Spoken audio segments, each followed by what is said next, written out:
I am very happy to finally introduce Tech Topic. So this week, in honor of Earth Day, our topic is sustainable technology. My name is Tanisha, and I am joined here with Andre. Andre, how are you doing?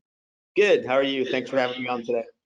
I am really excited for having you here today to talk about sustainable technology. So now we are going to go ahead and turn off our cameras, and I am going to hand things over to you, Andre.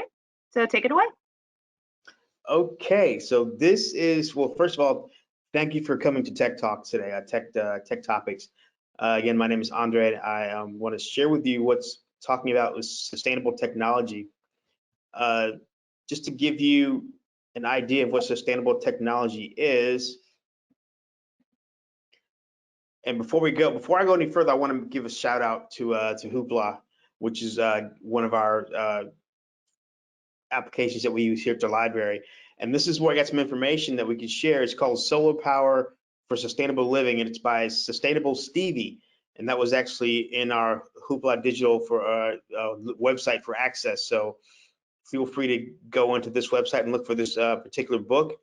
It's in electronic form, so you can actually take a look at it and find out some other ways to consider before going some do-it-yourself route as far as solar power is concerned. So the question we want to ask is, what exactly is sustainability?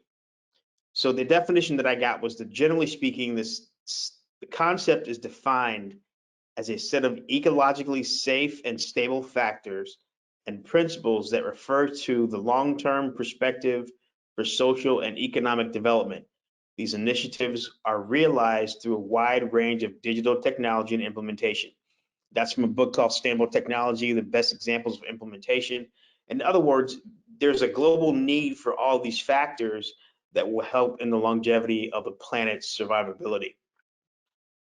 So what we're going to talk about is we're going to talk about three different types of sustainable technology.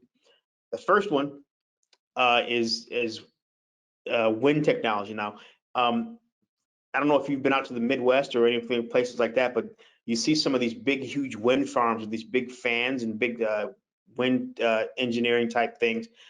These are used, wind engine energy is used with use of wind to provide power with the use of wind turbines. So these turbines, which are massive, by the way, my wife and I were coming from Chicago after we got married, and we were going through Indiana, and we saw these wind farms where these things are massive, and this is all they do all day long is just spin around with the use of wind to provide power, and it helps, to power towns and things of that nature too. The next thing we want to look at is different types of sustainable technology is solar power. Now, solar is probably one that we're probably most familiar with because of solar panels and things of that nature. And we just before we started, Tanisha and I were talking about when we were coming up, where the solar powered calculators that were in play going when you were in elementary and middle school and stuff. So that's to give you an idea of what solar power does, and its use is light and heat from the sun that's captured or harnessed inside of solar panels. The panels are used, as you see on this description here, are used as a means to lowering the cost of a monthly power bill. There are instances where you can use solar power if in the event of a blackout or in the event of something that loss of power in a building or a home, the solar panels can actually be used to be able to power the minimum, in the house. You may not be able to use the stove or be able to use the refrigerator, but you may be able to keep the lights on, or even the smaller lights, things of that nature. So it's a good way to keep lowering the cost of the power bill. But if you look on that side of that house, that whole panel right there is going to be, used to help either cool or heat, or just use power itself and help on the electric bill. Lastly, we have one of the most popular is electric cars. So electric vehicles are vehicles that use at least one electric motor for propulsion, and the vehicles are mainly self-contained with either a battery or solar panels or a generator that converts fuel to electricity. Of course, the most popular thing that's out right now is the Tesla automobile. they're the most popular because they're self-driving and all the different nuances for the that come with the car and the bells and whistles, so to speak. However, GM and Ford have gotten into the electronic vehicle game as well. Matter of fact, the latest Mustang is actually in an electronic vehicle as well, electric vehicle. So, and don't let the name electric vehicles, fool you, because some of these cars are really fast. So we're talking like a lot of battery power and a lot of propulsion going into the vehicle's motor and movement. Kind of one of the pros and cons, I guess, if you use for electric vehicles is you have to make sure that you are able to get to a place where you can actually refuel. And it's not going to just refuel, on an instant. So you may have to refuel overnight or something like that. So, I mean, a lot of these people that own Teslas actually have their own power station, if you will, in the garage or someplace where they can actually plug the vehicle up at night. That way it's ready to go in the morning. And from what I understand, they get pretty decent gas mileage and pretty decent mileage and range out the road. You don't find too many areas with Tesla places here in Florida, but they're really big out west. You see them almost all over the place, as you can see right here on this in this picture. So, I mean, that's pretty much it right now. But if you have any questions, feel free to ask away. But I just want to make sure that you have to find out, if you want to find out any more information about sustainable technology, you can always contact us at the 3 locations here, hplc.org, and contact us there. If you want to know about any more of the programs or events that are going on, you can always go to programs and events at our same website. And what you want to do is you want to stay tuned for our next topic, which is called Chill Out Tech, and it'll come out at a later date. But we'll definitely keep you posted. So, and if you have any other questions or anything like that, you can feel free to ask away.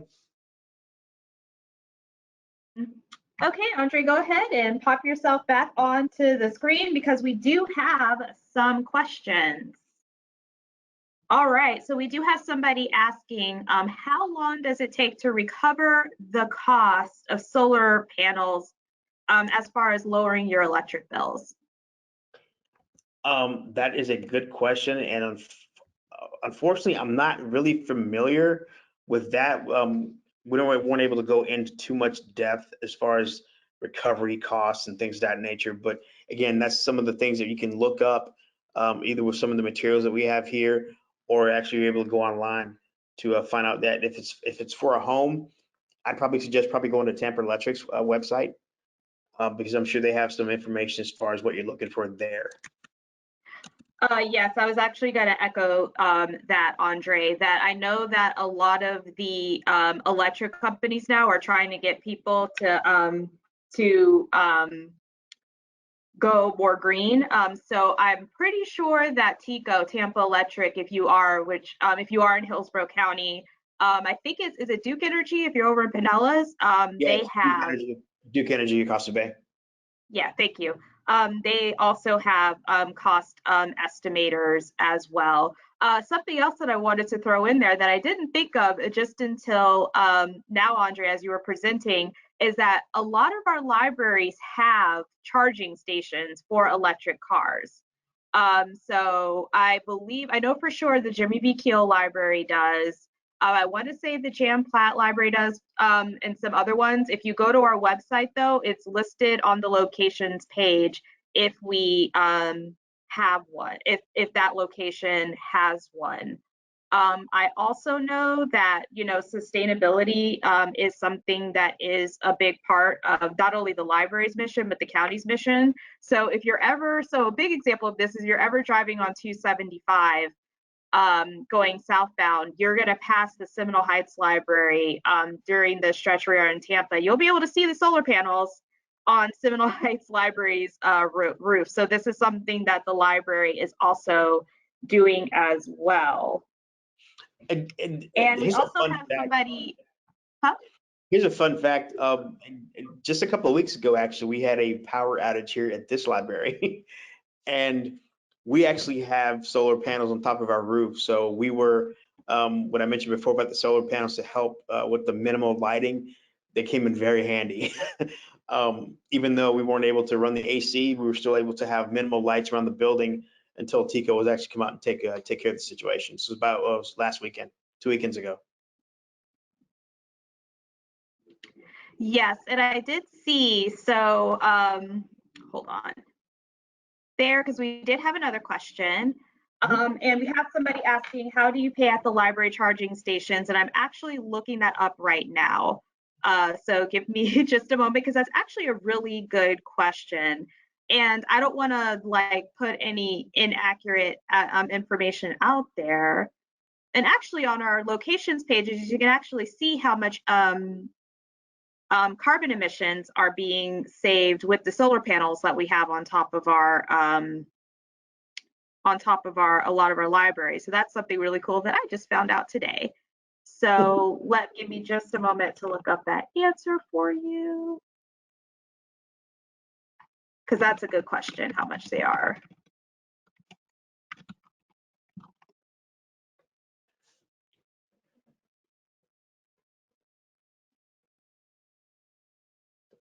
Okay, so I can actually tell you this, that the locations that we have the charging stations are the Bloomingdale Library, Jimmy B. Keel, and Jimmy B. Keel Library. So they are available there.